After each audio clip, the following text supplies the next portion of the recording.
Buenos días. Hoy vamos a hablar de práctica pedagógica. ¿A qué nos referimos cuando hablamos de práctica pedagógica? Al quehacer del docente. ¿Y qué es el quehacer del docente?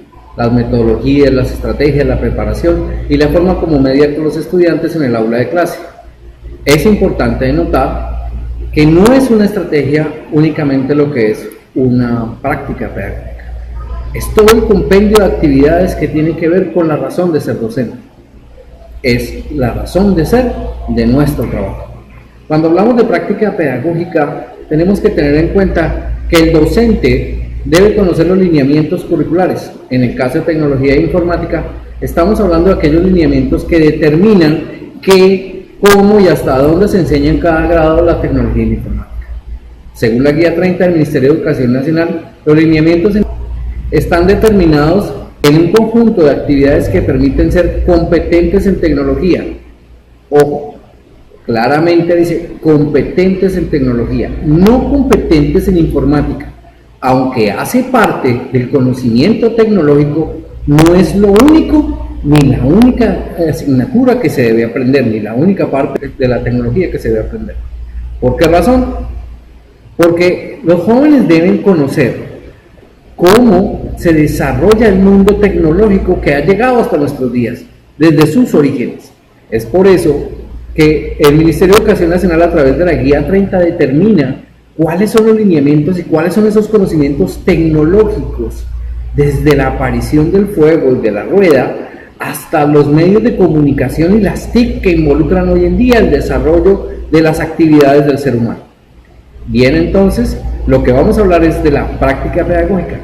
¿Qué debe hacer un docente y cómo debe hacer un docente en el aula de clase para desempeñar su trabajo? El contenido de la asignatura de práctica 1 es muy sencillo, porque inicialmente ustedes no se van a tener que enfrentar al proceso de desarrollar una asignatura en una aula de clase. No lo podríamos hacer porque se supone que si usted va a la primera práctica aún no tiene los conocimientos ni la experticia para el manejo de los estudiantes ni de la asignatura en sí, a pesar de que hay personas que llegan a estudiar la licenciatura con cierto grado de experiencia donde ya pueden enfrentarse o ya se han enfrentado a algunas aulas de clase en diferentes aspectos y niveles, pero debemos prever en la universidad que lo más probable es que usted no haya estado ahí.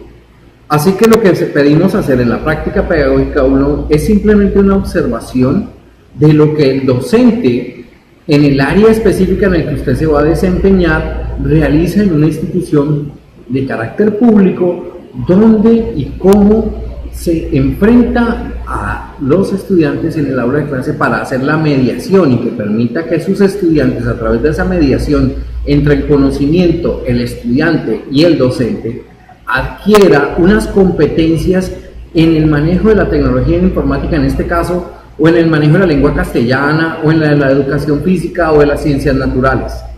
Es así que la práctica pedagógica 1 es el espacio donde usted primero va a observar y determinar qué hace un docente. Pero no solamente va a desarrollar esa parte de la observación para saber qué es lo que hace un docente, sino que a la vez empezará a conocer cuáles son los documentos y cuáles son el tipo de documentos que debe manejar un docente en cualquiera de las áreas dentro de una institución que se imparte conocimiento. ¿Cuáles son? El plan de área, el plan de asignatura, el diario de clase. Uno depende del otro, viene del otro, pero dependen en sí, de manera general, del PEI. Y entonces empezaremos a analizar ¿qué es lo que está en el PEI? ¿Qué es el PEI? El proyecto educativo institucional.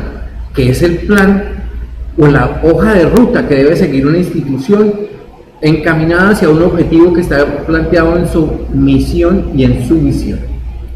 Entonces lo invito a que en esta asignatura empiece a desarrollar lo que tiene que ver con la observación de la institución pública y del docente al que usted va a acompañar en este semestre y en los próximos, para que desarrolle sus habilidades en el manejo de una asignatura en la mediación con los estudiantes.